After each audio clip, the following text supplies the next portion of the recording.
दोस्तों आप देख रहे हैं डीएलएस न्यूज़ पॉइंट। हम बात करेंगे देश दुनिया की तमाम बड़ी खबरों पर और कुछ खबरें ऐसी है जो आपके लिए जानना बहुत ज़रूरी है, इसीलिए वीडियो को पूरा ज़रूर देखना और कमेंट बॉक्स में ये भी बताएं ये वीडियो आप किस शहर राज्य से देख रहे हैं। तो चलिए नज़र डालते हैं आज की तमाम बड़ी खबरों पर।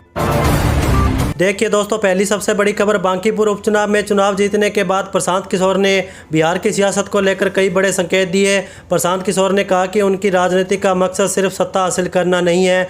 उन्होंने साफ किया कि वह अपने राजनीतिक सिद्धांतों से समझौता करने के बजाय हार स्वीकार करना पसंद करेंगे।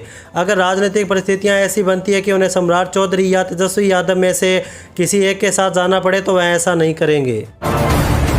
वहीं अगली बड़ी खबर देखिए, कर्नाटक के मुख्यमंत्री डीके शिव कुमार ने मंगलवार को कांग्रेस के 2 विधायकों के इस्तीफे को ज़्यादा अहमियत नहीं दी। इन विधायकों ने राज्य कैबिनेट के विस्तार में जगह न मिलने के कारण विधानसभा से इस्तीफा दे दिया था। डीके शिव कुमार ने कहा वो सभी राजनीति कर रहे हैं और कहा कि इस्तीफा देना राजनीति का हिस्सा है। जो इस्तीफा देना चाहता है उन्हें कोई रोक नहीं सकता।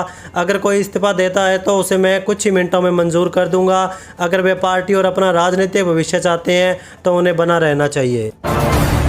वहीं अगली बड़ी खबर देखिए, आबकारी घोटाला केस में सुनवाई के दौरान इंटरनेट मीडिया पर न्यायमूर्ति कांता शर्मा के खिलाफ अभियान चलाकर उन्हें बदनाम करने के आरोपों पर आपराधिक अवमानना का केस लगातार जारी है। इस केस में मंगलवार को दिल्ली हाईकोर्ट ने दिल्ली के पूर्व मुख्यमंत्री अरविंद केजरीवाल, मनीष सिसोदिया, संजय सिंह और सौरभ भारद्वाज समेत अन्य को जवाब दाखिल करने के लिए 4 सप्ताह का समय दिया।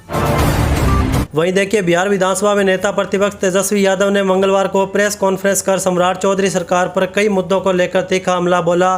तेजस्वी यादव ने आरोप लगाया कि पूरे सरकारी और पुलिस तंत्र का इस्तेमाल विधायक को बचाने के लिए किया जा रहा है। उन्होंने कहा कि राज्य में अपराध लगातार बढ़ता जा रहा है और सरकार के लगभग 150 दिनों के कार्यकाल में 2 अधिकारियों की हत्या हो चुकी है।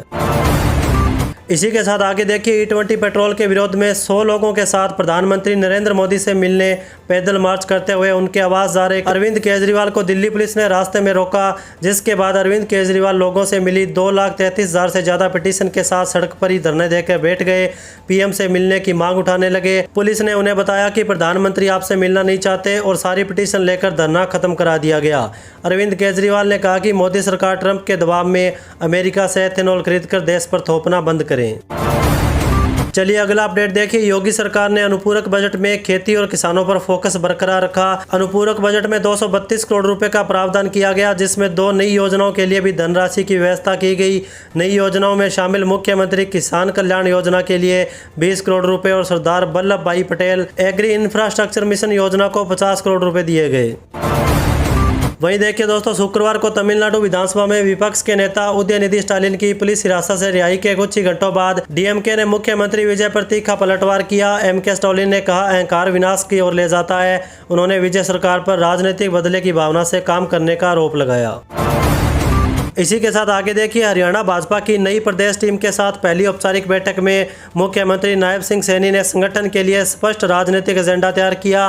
मुख्यमंत्री ने प्रदेश पदाधिकारियों को निर्देश दिए मतदाता सूचियों के SIR दूसरे चरण में यह सुनिश्चित किया जाए कि कोई भी पात्र मतदाता वोटर लिस्ट में शामिल होने से वंचित न रहे, जबकि किसी भी अपात्र व्यक्ति का नाम सूची में शामिल नहीं होना चाहिए। वहीं अगला अपडेट देखिए, मुख्यमंत्री योगी आदित्यनाथ के नेतृत्व में प्रदेश सरकार ने समाज के कमजोर और वंचित वर्गों के सामाजिक सशक्तिकरण को प्राथमिकता देते हुए अनुपूरक बजट में समाज कल्याण विभाग के लिए 1655 करोड़ रुपए का अतिरिक्त प्रावधान किया। सरकार का उद्देश्य सामाजिक सुरक्षा योजनाओं को और प्रभावी बनाते हुए जरूरतमंदों तक समयबद्ध लाभ पहुँचाना। चलिए आगे बढ़ते हैं खबरों में। देखिए, प्रधानमंत्री नरेंद्र मोदी के अगस्त के अंतिम सप्ताह में जिले में आने की संभावनाओं ने प्रशासन व शासन स्तर पर हलचल तेज कर दी है। इस दौरे को देखते हुए करीब 1500 करोड़ रुपए से अधिक लागत की विकास परियोजनाओं के लोकार्पण की तैयारियां शुरू कर दी है। हालांकि कार्यक्रम की आधिकारिक घोषणा अभी तक नहीं हुई, लेकिन संभावित दौरे को ध्यान में रखते हुए सभी विभागों को अपने अपने काम समय पर पूरे करने के निर्देश दिए गए। वहीं अगली बड़ी खबर देखिए, अरविंद केजरीवाल के E20 पेट्रोल के विरोध में प्रधानमंत्री आवास तक प्रस्तावित मार्च से आधे घंटे पहले ही दिल्ली पुलिस ने आम आदमी पार्टी के मुख्यालय की घेराबंदी की। इस दौरान बड़ी संख्या में दिल्ली पुलिस और CRPF के जवान तैनात किए गए। दरअसल दिल्ली पुलिस ने यात्रा को अनुमति देने से इनकार किया था। यह यात्रा E20 पेट्रोल के विरोध में आयोजित की जानी थी। पुलिस सूत्रों ने पुष्टि की है न तो केजरीवाल और न ही उनकी पार्टी ने करीब 100 लोगों की इस यात्रा के लिए औपचारिक अनुमति मांगी थी। इसी के साथ आगे देखिए, उत्तर प्रदेश सरकार ने लोगों को सरकारी योजनाओं से जोड़ने के लिए उत्तर प्रदेश भवन और कर्मकार कल्याण बोर्ड ने डिजिटल लेबर चौक मोबाइल ऐप लॉन्च किया।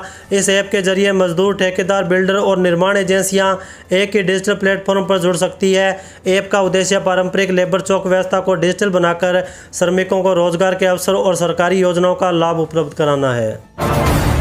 चलिए आगे मौसम अपडेट पर नज़र डालते हैं। देखिए, दिल्ली एनसीआर समेत देश भर के कई राज्यों में मौसम का मिजाज बदल चुका है।